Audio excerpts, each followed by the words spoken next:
Hey Gwenters, and welcome back for another episode of Gone Gwenting. This has been a really crazy meta, and although Ethereal has been bumped up in provision costs from 8 to 9, that did not stop it, in my opinion. Now this is not an unbeatable deck, and a lot of the decks I'm seeing out there are actually made to counter this. There's a lot of row punish going on, but I've tweaked this to be kind of my own and have some fun with it. Which is something I feel like we're not doing enough of this season. So let's just jump right in. So we're using the ever trustworthy Oniromancy, Triss Telekinesis is in here, Garen, Geralt, Igni, Ethereal, Ozreal, all of those I think you're seeing in a lot of these decks. Bone Talisman is the preferred grab for Triss, but others could work as well in here, and we'll get to that. The part where this gets a little bit weird, let me move this out of the way, is Morntart. So, she used to be big point slam, fun character for a lot of people in the past, but haven't used her in a long time. So basically she's going to banish all units from your graveyard and then boost self by 1/4 each. And we are going to use her along with Siegfried of Denel.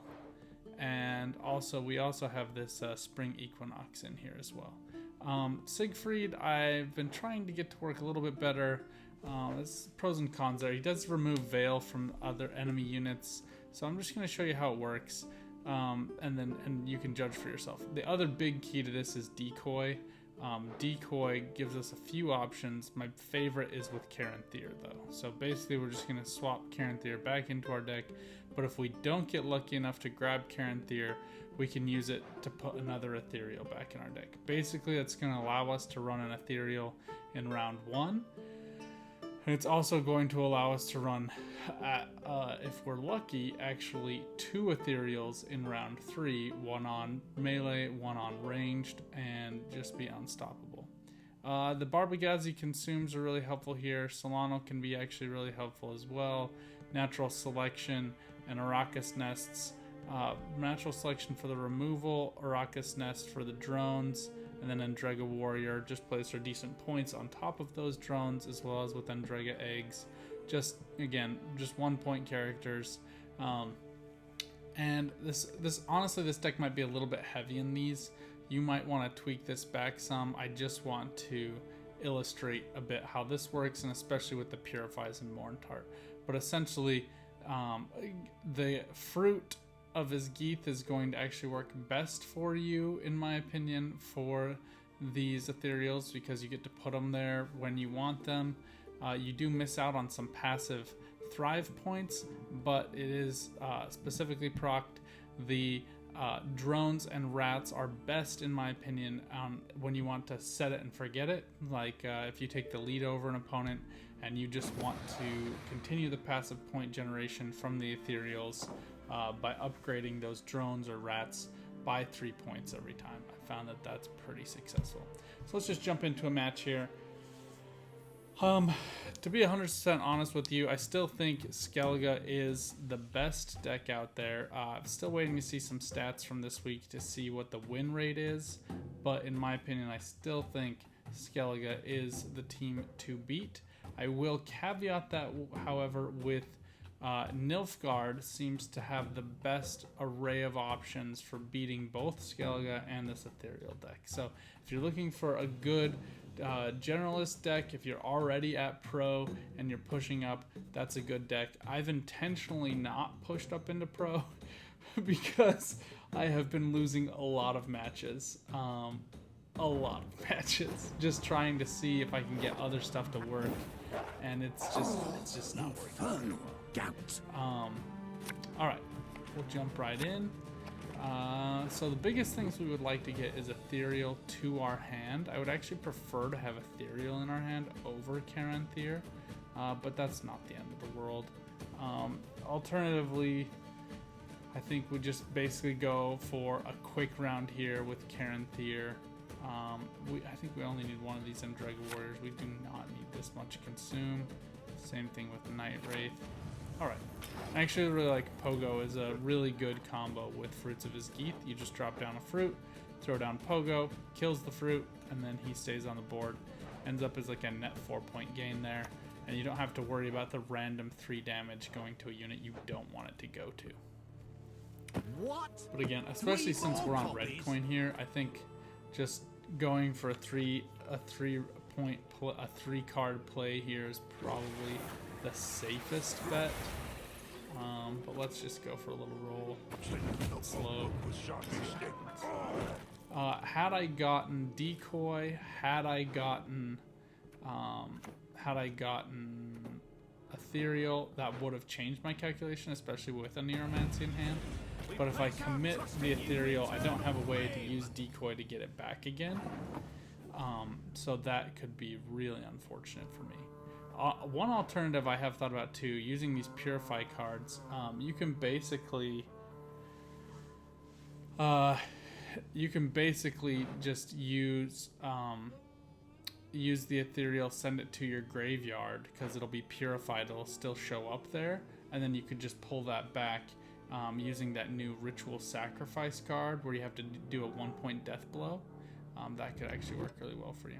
So this guy's gonna keep getting boosted. This is actually a pretty good card for this deck, and notably, it is when you spawn, so it's not just like whenever I spawn. But here, I think we're just gonna go for a Garen, and then our next play will probably be, I'm thinking Night Wraith, and I might just go for a mass drone swarm here. I think that'll actually give us a little bit more flexibility. And we can use this in Dragon Warrior to proc another drone.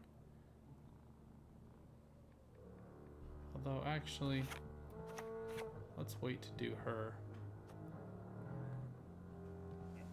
Yeah, let's do this instead. So I don't care about winning this round. I mean, we're on red coin, so we either beat him on evens or we tuck this into bed and have a good night, right? So I don't mind losing to him so long as we're not down a card, and it looks like we're gonna be okay. The biggest downside to these Firesworn decks I've seen, a couple of things: they rely on long rounds. They also don't have a lot of great removal, so he doesn't really have like a great way of dealing with my Garen anytime soon. I think I'm just gonna play Fruits of his Geeth here. There's no reason not to. We'll play it to melee row. I think we'll get Barbagazi out here.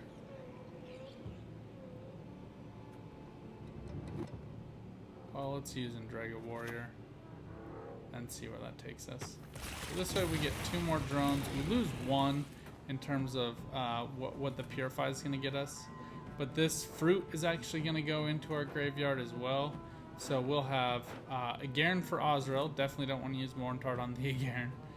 But then we'll have 1, 2, 3, 4, 5, 6, 7, 8 cards that Morntard can use. They're just like a decent point slam, especially for an 8 provision cost card. So it does take some setup, as you're seeing with this deck, but it's not too bad. I think the biggest question here is, what do we want next? I think we can actually grab one of these Endrega eggs with this Barbagazi, so we'll just go here with Night Wraith. And I think, if nothing else, he's got to be concerned about what we are going to do with these 1-point cards, right? Die by my sword.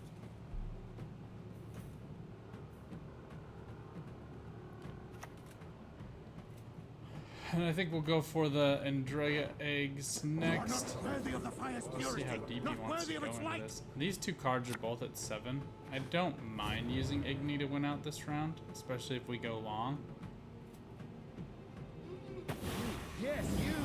These are the tallest cards, so they're gonna, like, that's 18 points for us. So I think we just, right now we're not going to be ahead, so we would have to go down a card to win it. But honestly, I'm fine with that. Alright, so for these eggs, she's gonna proc 2. I think we do Barbagazi to ranged row, and then we're gonna miss out on like 1 egg, but we're gonna miss out on a card one way or the other. There's just not enough room here.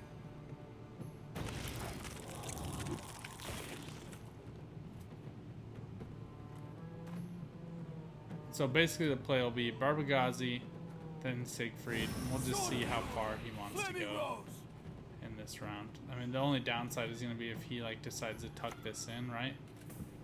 There's Procession. Procession's a smart play here just to protect these guys, right? All right, let's count it up. So if we did do the Igni right now, we would go to 48 and he would go down to 58, 55. So it wouldn't win it for us. So I gotta make the tough decision of like, do we want Siegfried now?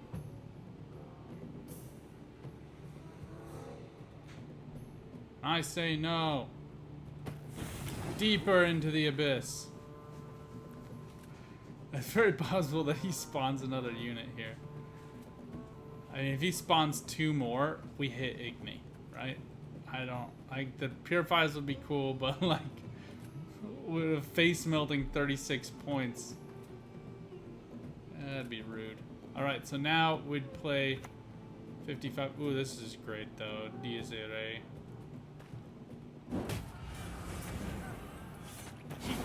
Alright, there's that spawn. We'll spawn one more next turn. So we just go boom, consume her, consume this, and we still have room for an Igni afterwards. The order brings succor and demands no pay for it. And again, this is a horde card, so he doesn't even have to do anything. So he's lined this up perfect for us. He thinks he's a genius. We know he's not. Let's get this over with. And we have also taken away from him the ability to play a long round 3 if we choose to, right? So, like I said before, I think that, in my opinion, is Firesworn's greatest weakness. And then he just played right into that. I don't think he was aware of the Igni. He should have been, though, because we did play a Neuromancy, right? And Siegfried, so we played several cards that should have been like, huh. But not all of us can be thinkers. Okay, I'm not seeing anything that I love here.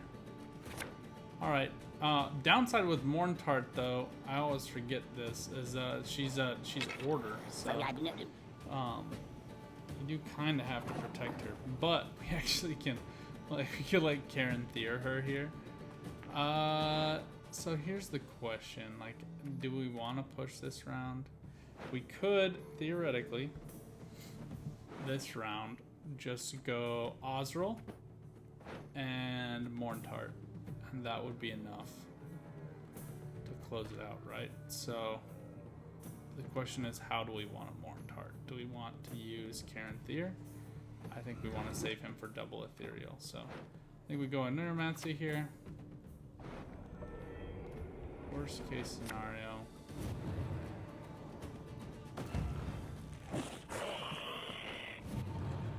They kill Morntart, but we sell 14 points on the board. I forgot that they nerfed Morntart. By giving her that order, right? So she's definitely going to be the weak play for us, but right now, if we can get her to do this consume. Look at this. We got 1, 2, 3, 4, 5, 6, 7, 8, 9, 10, 11, 12, 13, 14, 15, 16, 17, 18, 19, 20, 20 points. That's the way to do it.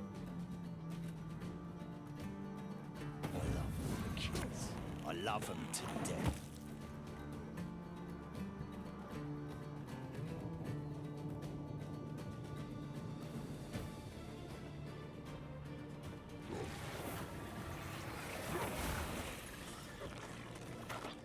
Alright. Really don't want to go down a card, but looks like that might be the possibility we are most likely facing. Yeah, I was worried about Dies Irae.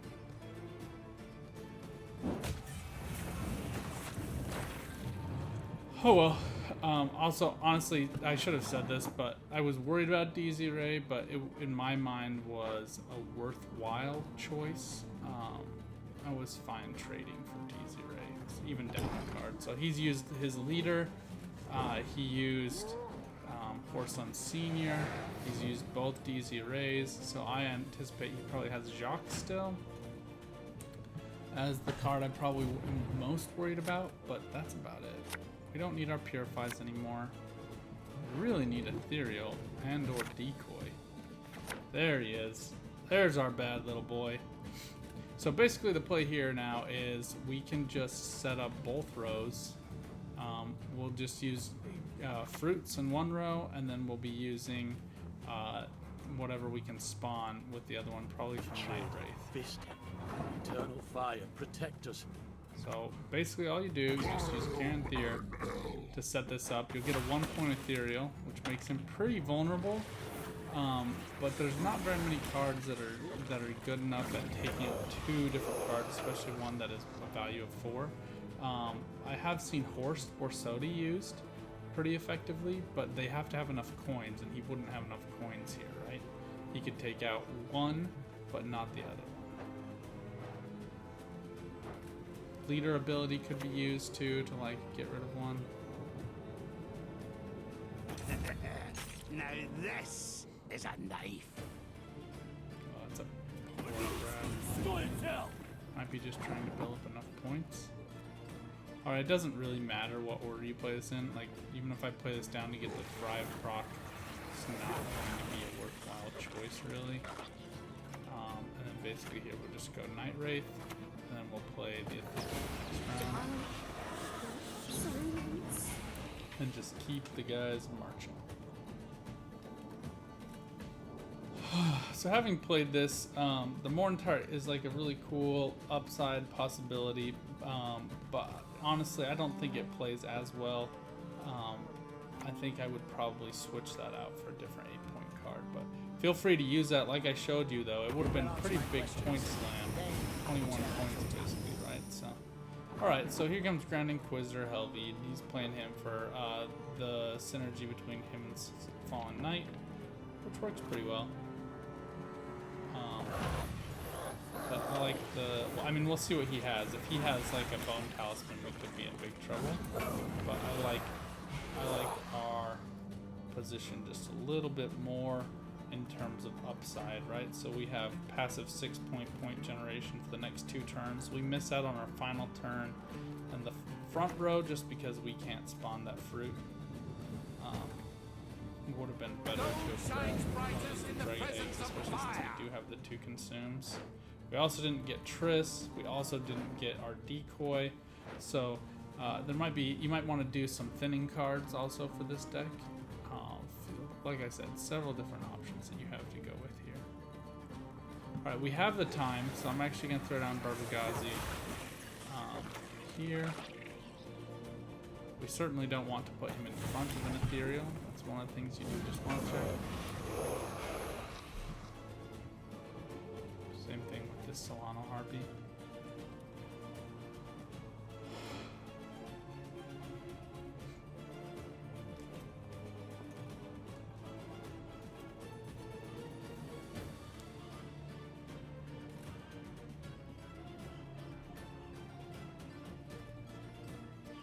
I think the other thing that you will want to just be more aware of than I was this game is going down a card.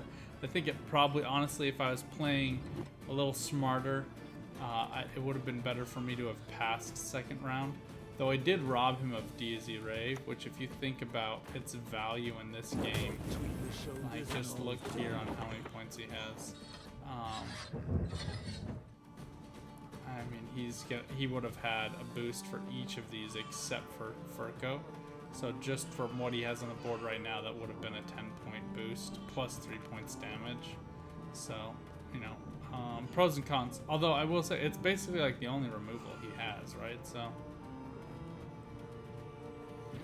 and again, you just want to play your high point value cards to the left, your low point value cards to the right, and that's all you basically have to worry about.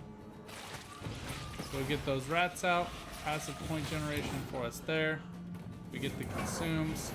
Like I said, we're going to miss out on this last one, but he only has the 1 card left, so he's just gonna finish out anyway.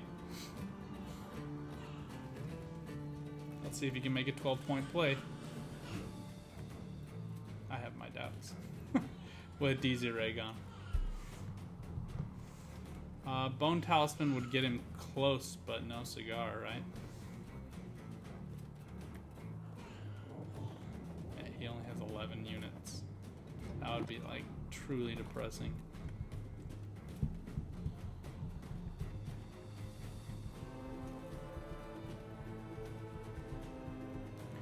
Jacques would be another depressing card for him to play, just because... oh, it's a Neuromancy, so he basically just got to look. Yeah, here we go. He misses out. He needed one more point. So there you go.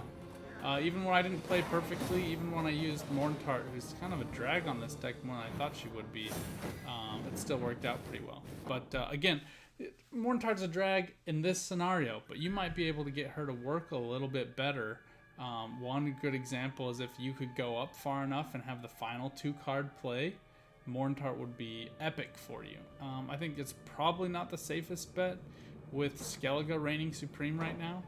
So if I was you, I might edit this deck a little bit. I'll keep tweaking it. I might post another video, but I just wanted you guys to get a basic sense of the cadence of the deck, some really high upswing potential you could get, and then just keeping in mind some fun things that you can do during this otherwise grind of a meta a little bit. So anyway, get out there, keep on Gwenting, and thanks you guys for coming on this journey.